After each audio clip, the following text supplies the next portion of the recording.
He hopped on his trusty little bike, ready for an epic solo adventure, and after a wild ride, he finally made it to Fuji. Relying on scattered memories, Stone returned to Anxi, knowing tea shops were abundant, but finding many people here sending Jan. Luckily, fate smiled upon him, and he spotted something familiar, the chubby kid's backpack, the very one he had bought for the girl. Stone kept silent, found Jen eventually. Jen's hand hovered, aiming at his son. Stone politely removed his glasses. Oh, just checking in on the kids. Catch you later. See you later. Dad's hand froze in mid-air as the chubby kid dug into the buffet, surprising Jan Jangio. This guy somehow found the house. Stone started chatting for the girl while plotting his next move until he spotted something on a woman. That's when Stone figured it out, staring fixedly at old Jang. He jumped straight into action, later, and asked, "What's with the money?" Pulling out the receipt like it was a magic wand. Written on it was none other than Jang Jangyo's name, and just a few days later, he was acting like it didn't happen at all. Classic Jang.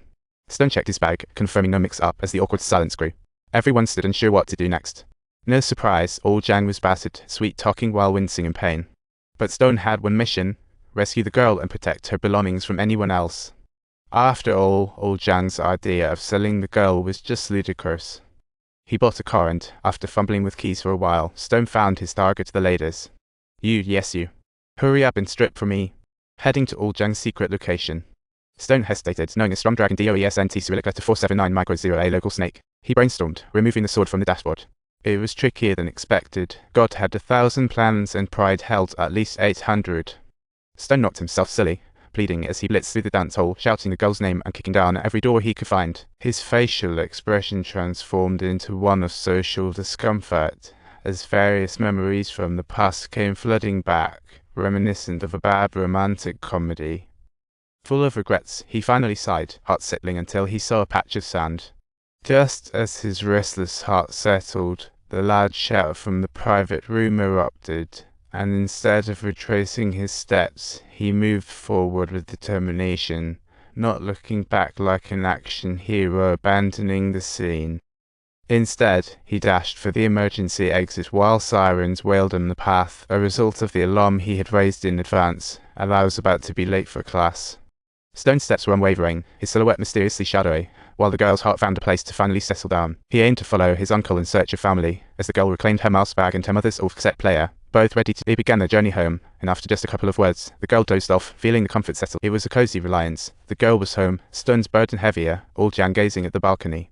Then they talked about the business that Baoji had mentioned, and you know what, he was spot on.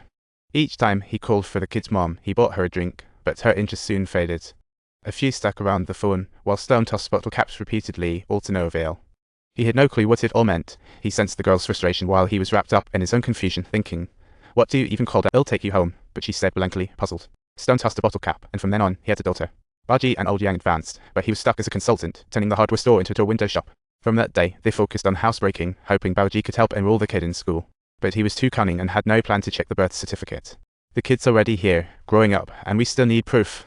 With a nudge from old Yang, Stone took matters into his own hands as the girl's parents were nowhere to be found. He geared up for adoption, but the law clearly stated that Stone didn't meet the criteria single. Not a chance. Well, getting married should solve it. I just need to find someone and tie the knot, right?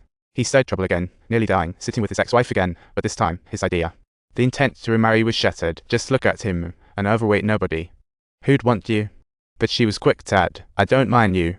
All right, let's remarry. One sentence made his stomach churn like a roller coaster. Stone never guessed that just a month post-divorce, his wife was pregnant, not him, but a whole table of untouched food. Stone hurriedly packed up, but somehow his ex came back with a vengeance, still hearing bells ringing in her ears when she left. With a simmering frustration, just as some driver was berating her, she bashed the car window, only to turn and spot those two. She swiftly wiped off the blood, jammed her right hand in her pocket, hoisted the takeout high as the market collapsed. Old Yang's favourite peghead dish was gone, but thankfully she outsmarted them, snagging the butcher's daughter, not coming empty-handed. They jumped in the car and, guess what? There's still the finale coming up. Tomorrow, they must visit the Civil Affairs Bureau, register, so the girl gets a home. Four strolled by the river tossing rocks. The girl sweetly handed over a bandage, having noticed her uncle's stubbornness early on, but kept quiet like a little ninja. "What's a guardian?" she asked. "It just means someone who takes care of you, like the best sort of mom." But the girl's mom was still out of the picture. Both fell silent in contemplation. After a while, Stone pulled out the guardianship papers, tore them up, and set them ablaze.